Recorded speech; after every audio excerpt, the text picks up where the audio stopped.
አሰልጣኝ ብርሃኑ ወደ አንተ ልመለስና ብሬ ብዙ ጊዜ እንግዲህ እንደዚህ ከአቅራቢያ ኦሮሚያ ክልሎች የሚወጡ ብዙ በተለያየ ንግድ ላይ አሁን ለምሳሌም ቀነኒሳ በቀለን ማንሳት ይቻላል። የኢትዮጵያ ባለውለታና ጀግናው አትሌት ቀነኒሳ በቀለም በተመሳሳይ የሙያ ዘርፍ ላይ ነበራችሁ ያሳለፋችሁት ይመስለኛል። እሱም እንደዚህ አይነት አንዳንድ ስራዎችን ሰርቷል። ከንግድ ጋር የተያያዘ ለእንቁላል ቅርብ ነበረ። እንዴት ነው ወደ አትሌቲክሱ ሳትሳብ ወደ እግር ኳስ አሰልጣኝነቱ የገባህበት ሂደት ምን ይመስላል? እንግዲህ ምናልባት መጽሐፌ ላይ በደንብ አስቀምጫለሁ። የሸኖ ልጅ ነኝና ሸኖ አካባቢ ላይ በርካታ እግር ኳስ ተጫዋች ሳይሆን በርካታ አትሌቶች ለምሳሌ ሻምበል አበበ ቢቂላ አብቹና ኛ ነው እና ከኛ የ15-20 ኪሎ ሜትር ብቻ ርቀት ላይ ነው። ሼቱ ቱራ እንደገና ደግሞ ትንሽዬ ጫጫ የምትባለው ላይ ስትሄድ ደግሞ መጌጤ ዋሚ አሉበት። አሁን ታምራት ቶላም እዛው ቅርብ ቦታ ላይ ነው እና በእድሜ ደግሞ ተቀራራቢነትና በደንብ ከልጅነታችን ጀምሮ የምንታወቀው ስለሺ ስን አሁን ለኢትዮጵያ አትሌቲክስ ከፍተኛ ሲልቨር በሚባል የሚታወቅ ሰው ነው እና አብረን ሻኖ በነበርኩበት ጊዜ በትምህርት ቤትም በተለያየ ነገር እንታወቃለን። ፕላስ ደግሞ የኔ አባት ከነ ኃይሌ ገብረስላሴ ጋር ኦሮሚያን ወክሎ የሮጠ ሰው ነው እና ግን የሚገርም ነገር የኔ በውስጤ በአንድ ወቅት ሯጭ ነበርኩኝ። ትምህርት ቤቴን ወክዬ ለምሳሌ ቀዳማዊ ምኒልክን ወይም ደግሞ ብርሃን ኢትዮጵያ የሚባል ትምህርት ቤት 4 ኪሎ አካባቢ ምናልባት የምታውቁ ከሆነ እና በጣም የሚገርም ነገር ኤሌመንተሪ ላይ በነበርኩበት ጊዜ አንደኛ ብቻ ማውጣት ሳይሆን ሁለተኛ የወጣውን ራሱ ልደርብ ትንሽ ነው የሚቀረኝ እና በጣም ከፍተኛ ኢንዱራንስ ነበረኝ እና እንደ አጋጣሚ ለምሳሌ አሁን መብራት ኃይል የሚያሰለጥነው ኤርሚያስ ዱባለ በአንድ ወረዳ ትምህርት ቤት ውስጥ ነበርና አሰልጣኝም ነኝ ፕላስ ደግሞ ራጭም ሆኜ የእነሱን ትምህርት ቤት በእግር ኳስ ያሸንፉናል፣ በግን ደግሞ በሩጫ ሁሉንም ነበር የምደርብ የነበረውና ግን በውስጥ የአንተ ቤተሰብ የሚመራክ የሚነግር ነገር ቢኖር አካባቢ የሚነግር ነገር ቢኖር የውስጥ ፍላጎት ግን ወደ እግር ኳስ የማድላቱ ስለነበረ እግር ኳሱ ላይ በጣም በከፍተኛ ሁኔታ ስሜቱ ስለነበረኝ ነው ከሩጫ ወጥቼ ከአባቴም ከጓደኞቼም ከአካባቢም በደንብ የወጣሁት። አይ ጥሩ ነው።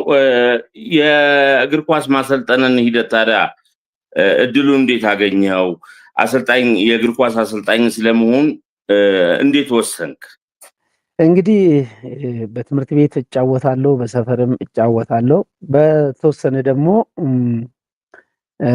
የ4 ኪሎ ተስፋ የሚባል ወይም ደግሞ ወረዳ 14 በተለይ ኮኮቤ ወይም ደግሞ አሁን ቅዱስ ጊዮርጊስ ወጣት ቡድንን የሚያሰራ ታደሰ ጥላውን አንድ ሰፈርም ስለነበር በተወሰነ መልክ ተጫውቻለሁ እና በአንድ ወቅትም ደግሞ መብራት ኃይልም ሲቡድን ለመመረጥ እጄ ገጠመኞችን ወደ አሰልጣኝነት የወሰዱኝ አንዱ ይሄ ነውና ተስፋዎችንም የግል ቡድኖችንም ተጫውቼ በተጫወትኩባቸው ጊዜዎች ከብዙ በረኞች ምናልባት ያው የታሪኳን ቦታ ለመሻመት ሳይሆን ከብዙ በረኞች ከ150 ይመስለኛል 5 በረኞች ብቻ ቀርተን ከዛ በኋላ ግን ጎበዝ እንደሆንኩ ነበረ አሰልጣኙን ያው መጻፌ ላይ መጥቀስ አልፈልግም፣ አሁን ጓደኛዬ ነው።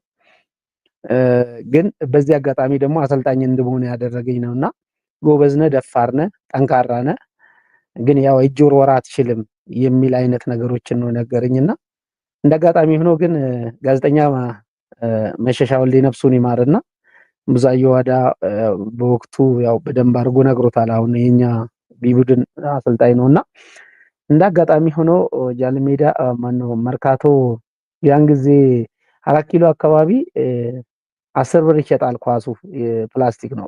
ግን መርካቶ ደግሞ ስትሄድ 5 ብር ነው የሚሸጠውና በእግሬ እጄ 2 ኳስን ገዝቼ ጃልሜዳ ላይ ክንዴ እስከሚወልቅ ድረስ ወረውራለሁና እንዴማ ቀላል ነው እያልኩኝ ከዛ የመጨረሻ የፋይናል የምርጫ ቀን ደረሰና ሳልመረጥ ቀረውኝ። ሳልመረጥ በቀረውባቸው ጊዜ ያው ልጄ ፊትና የኢትዮጵያ ሕዝብ ፊት ነው የማወራው በኮንፊደንስ በድፍረት ከዛ አልተመረጥኩኝም እና ተናደድኩኝ። ከዛ ግን አንድ ጓደኛዬ ያው እዚሁ አሜሪካ ነገር ነው ያለውና ያኔ በመጣሁበት ጊዜ አንስተናልና የእጅ ውርወራ እኮ ገንዘብ መስጠት ነው። የዛን ሰዓት ላይ ይሄንን ስላልቻልክ ነው ሲለኝ እንደ አጋጣሚ መጠነኛ ጉዳት ነበረብኝ።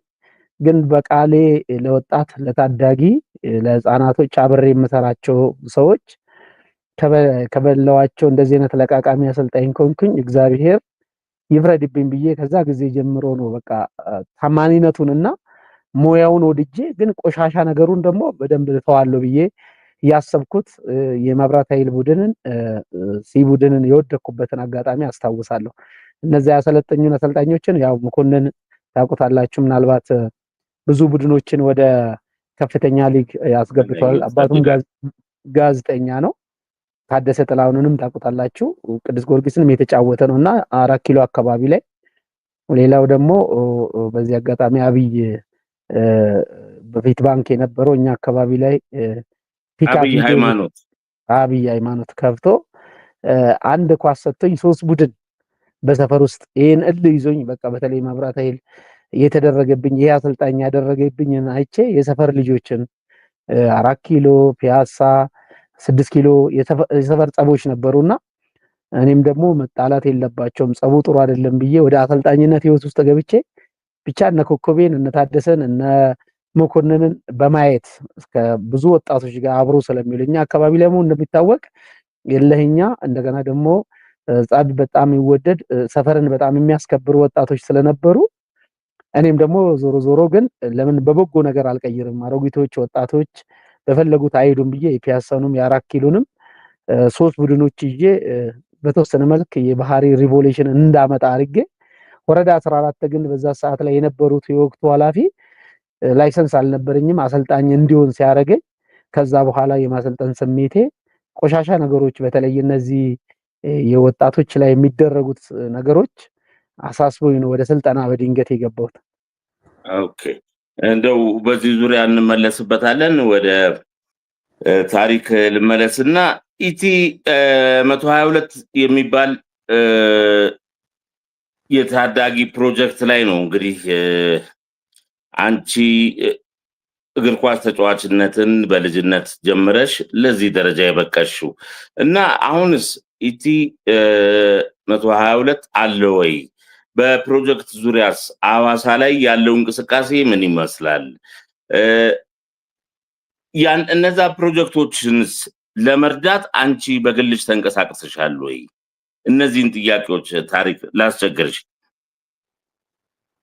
እሺ ያው ኢቲ 122 ማለት ውጭ ሀገር የሚኖሩ ዜጎች ማለትም የኢትዮጵያ ዜጎች ሳይሆኑ ለምሳሌ እኔን ልትረዳኝ የምትችል አንድ የአውስትራሊያ ዜጋ ናት። በዛ ዜጋ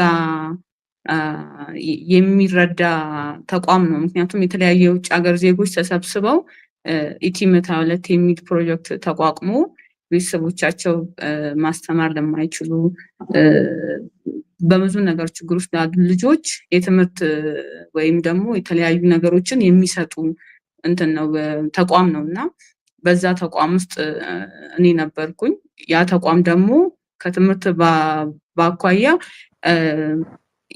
ለምሳሌ እግር ኳስ፣ ሌላ ደግሞ የጤና የተለያዩ ነገሮችን ያስተምር ነበር እና በዚህ አጋጣሚ ያው እኔ ወደ ኳሱ ስለተሳብኩኝ ወደዛ እንትን ውስጥ ገባው ማለት ነው፣ ክበብ ውስጥ ገባው ማለት ነው እና ያ ተቋም በእርግጥ አለ። የመጀመሪያ የነበረው ትላልቅ ልጆችንም የማስተማር እስከ ማስመረቅ ድረስ ያደርሳል። አሁን ላይ ያ ነገር ባይኖርም የተወሰነ ልጆችን የማሳደግ እንትኑ አሁንም አልቀነሰም እና በዛ ተቋም ውስጥ ነው የሚያደግኩት። ያን ተቋም ለመርዳት የተወሰኑ ግሩፖች ፈጥረን ያን ነገር እያደረግን ያለ ነው። በተለይ በበዓላት በአንዳንድ መርዳት ባለብን ነገሮች ላይ በእያንዳንዱም ነገሮች ላይ ስስፊያ በማድረግ ያን ነገር እየሰራው ነው ያለሁት ማለት ነው።